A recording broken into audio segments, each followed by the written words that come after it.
Et il faudra que je ramène Alfred ici ce soir et que nous travaillions toute la nuit. Comme tu voudras. 2 semaines de travail, de frais généraux et rien, toujours rien. Où est ma serviette? Là. Ah, merci, chérie. Ah, c'est extraordinaire. Je n'ai jamais séché à ce point-là sur aucun problème. Mais tu finiras sûrement par trouver. Ah, il le faut, sinon. Enfin, prépare-moi beaucoup de café très fort, à tout hasard. Jean-Pierre, tu es sûr que tu n'oublies rien? Voilà.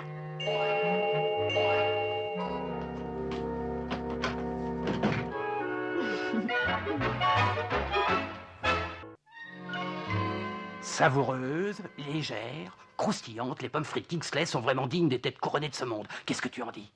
Nous ne cherchons pas à vendre aux rois ni aux empereurs. Nous nous adressons d'abord et avant tout aux ménagères et aux gens du peuple. Kingsley, frites de la femme, Kingsley, frites des gens du peuple.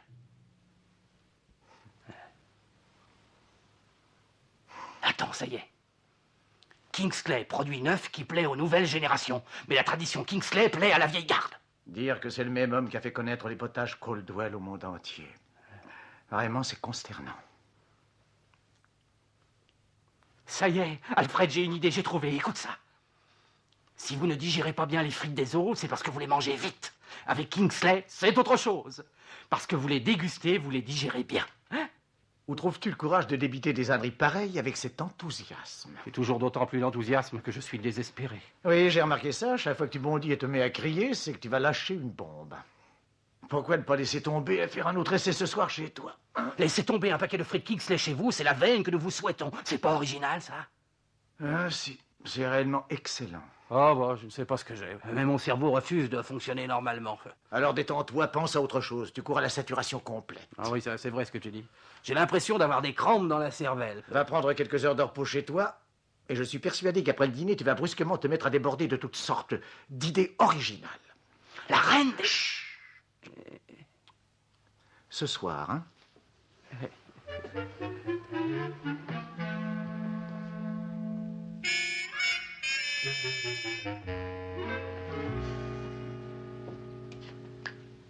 Ton idée de la reine des frites en manteau de cour et couronne, c'était pas si mal. Qu'est-ce que c'était? Je suis tellement abruti que je me rappelle plus. La reine apparaissait au milieu de sa cour. Oui, alors? Rien, la reine des frites, c'est un début d'idée. Ah, tu crois? Alors, rien? Non, toujours rien. Alors maintenant, il faut trouver la suite. Oh, je m'excuse, mon vieux, mais mon cerveau ne fonctionne plus du tout. Alfred, tu n'en tireras rien. Il est surmené. Il faudrait qu'il puisse partir, qu'il puisse aller se reposer un peu à la campagne. Oui, ça me paraît indispensable. Merci, chérie. Tiens, je crois que j'ai justement ce qui vous conviendrait. J'ai acheté une sorte de petite baraque dans les bois, du genre chalet de montagne. Oh, ce serait merveilleux. Tu le prends avec ou sans? Mais avec du sucre. Elle est tout installée, inhabitée, et elle vous attend. Prenez la journée de demain, ça vous fera 3 bons jours de grand air au cœur même du plus beau paysage que vous puissiez imaginer. Oui, mais comment est-il au juste, ton chalet? Oh, il est assez vieux. Merci, Samantha. Je n'ai pas eu l'occasion d'y monter, il y aura bientôt 3 ans. Si bien que j'ai fini par le mettre en vente. Ah. Et on y est vraiment tranquille? Il n'y a même pas de téléphone. Oh. Qu'est-ce que tu en dis? Oh non, ce n'est pas quand il y a tant de travail que je vais tout plaquer, non. À quoi veux-tu me servir, tête que tu es? Lamentable, surmené, endormi. Inutile qu'on soit 2 à être comme ça. Merci, Alfred, mais rien de ce que tu pourras dire ou faire ne me décidera à prendre la route. Je te fiche dehors. Alors j'y vais.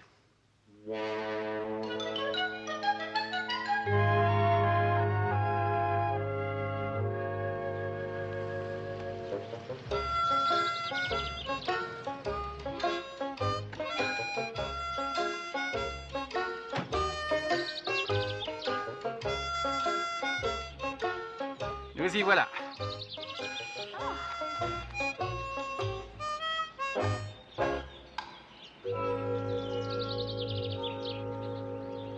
Oui, c'est véritablement saisissant. Ah, ça en est saisi. C'est aussi austère que champêtre. As-tu déjà vu quelque chose d'où émane tant de charme? Ah, c'est d'une rusticité pleine de caractère. Enfin, c'est peut-être beaucoup mieux à l'intérieur.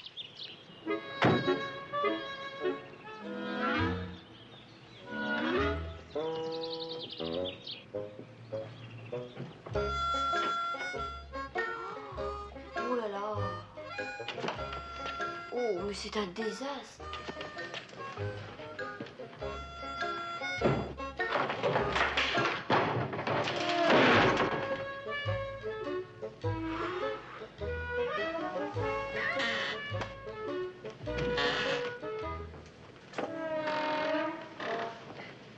Fais attention où tu mets les pieds, chérie. Il vaut mieux que tu restes là.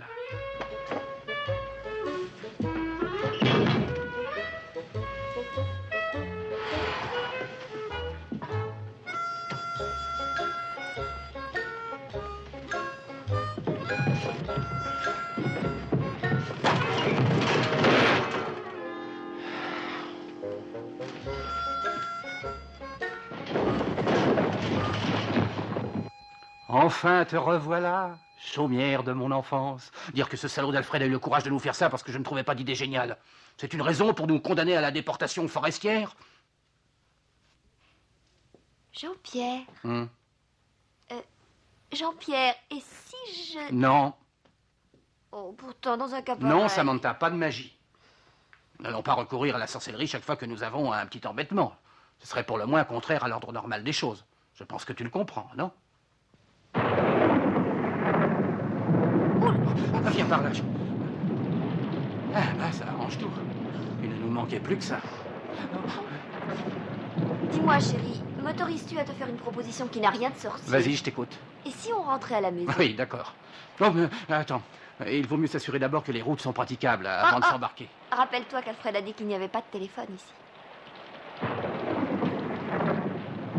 Tant pis, que veux-tu, c'est un risque à courir. Oh, moi, ça m'est égal. Je suppose que même si les routes sont inondées, recouvertes de boue glissante, nous arriverons à passer. Quant au risque d'être foudroyé, il paraît qu'en voiture, c'est une chose qui n'arrive qu'assez rarement. Et s'il y a des ponts coupés par des torrents ou des éboulis de rochers, je crois. Oui, oui, assez, j'ai compris. Arrange-toi pour que je puisse téléphoner. Merci beaucoup. Allô, mademoiselle, donnez-moi les renseignements du service routier, s'il vous plaît. Ça. Ah. Alors, qu'est-ce qu'on t'a dit? Les renseignements sont désastreux. Il paraît qu'à la moindre averse, les routes deviennent un bourbier d'où aucun véhicule ne peut sortir.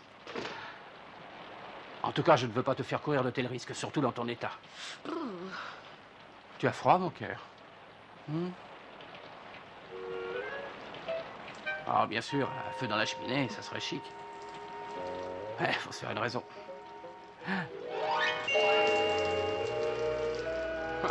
Oh, Sam.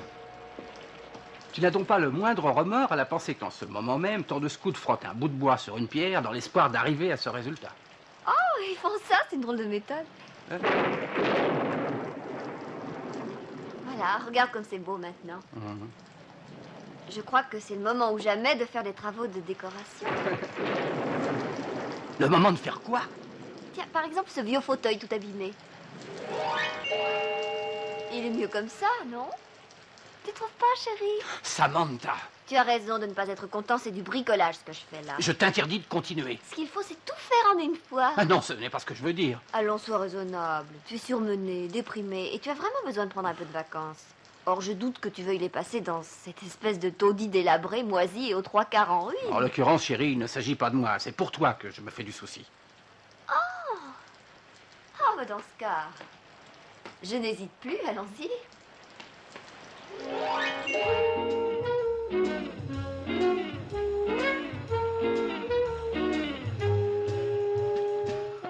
Pas mal, hein?